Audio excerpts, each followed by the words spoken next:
La colline des amoureux, librement inspirée et contée d'après le lait, les deux amants de Marie de France. Écrit et lu par Christine Westerhalen.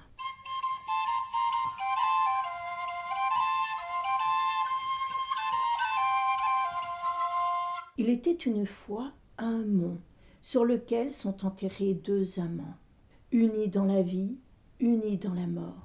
Le roi de la cité de Pistre était célèbre pour l'attention qu'il portait envers son peuple. Il avait une fille d'une beauté exceptionnelle. Le roi vivait un tendre amour avec elle. Beaucoup de ses conseillers lui suggéraient, depuis la mort de la reine, de prendre une autre épouse. Il refusait à chaque fois. Par peur de voir sa fille aimée d'un autre que lui, il décréta alors « Celui qui voudra épouser ma fille devra, dans ses bras, la porter jusqu'au sommet du mont.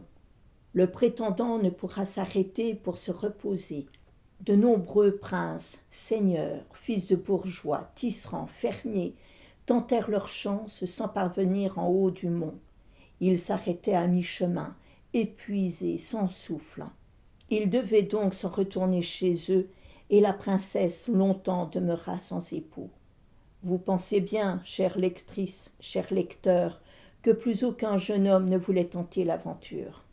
Il y avait le fils du comte du pays voisin qui aimait la princesse d'un amour sincère et loyal. Celle-ci le lui rendait. Le roi serait entré dans une colère terrible s'il avait été au courant des amours de sa fille.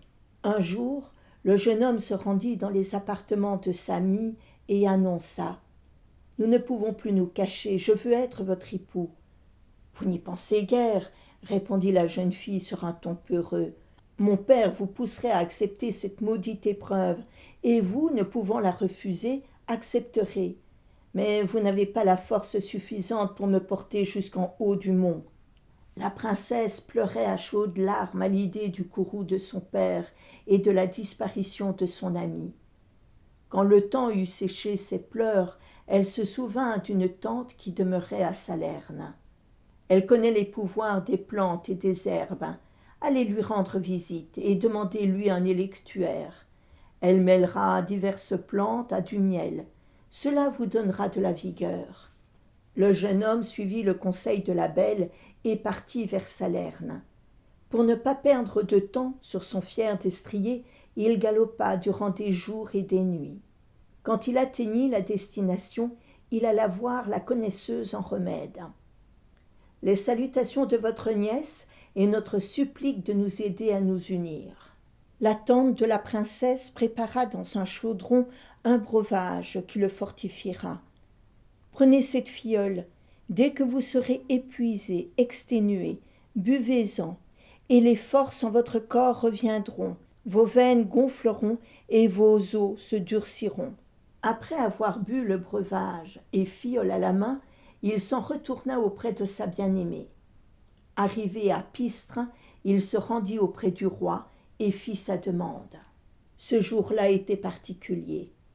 Le roi convoqua toute sa cour, ses conseillers, ses soldats, sa maisonnée, des sujets, et harangua.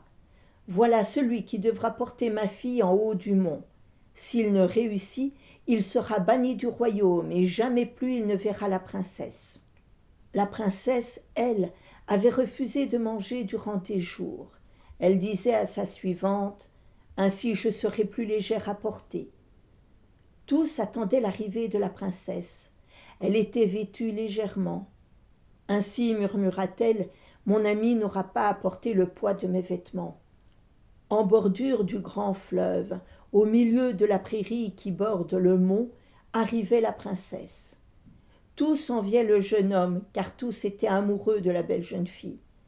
Le jeune homme prit sa belle dans ses bras et entreprit la traversée de la prairie. Ensuite, il entama le mont à gravir. Il était à mi-chemin. Dans la joie de tenir sa belle dans ses bras, il avait oublié de boire sa potion. Il sentit la faiblesse l'assaillir. « Mon bel ami, prenez de votre breuvage, je vous sens défaillir. Je suis trop en joie pour m'arrêter, prendre le temps de boire la boisson, et tous riraient de nous. Je ne veux pas m'arrêter ici, Je continue tant qu'il me reste un peu de vigueur. » Il ne restait que très peu de chemin à faire quand le jeune homme tomba et retomba.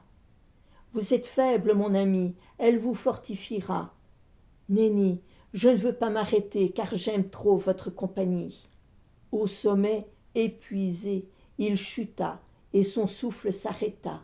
« Mon ami, réveillez-vous, prenez votre potion. » Mais rien n'y faisait. Comprenant que jamais plus il ne pourrait la serrer dans ses bras, de rage, elle jeta la fiole qui éclata sur un rocher et répandit son breuvage sur le mont. Depuis lors, nous pouvons y trouver une multitude de plantes et d'herbes bénéfiques. Quant à la princesse, elle cria, hurla sa peine, s'allongea auprès de son bien-aimé, se leva contre lui, et de douleur s'endormit pour toujours. Ne les voyant revenir, le roi et tous partirent à leur recherche, les trouvèrent enlacés et pris dans la mort. Ils furent enterrés à l'endroit de leur union mortelle.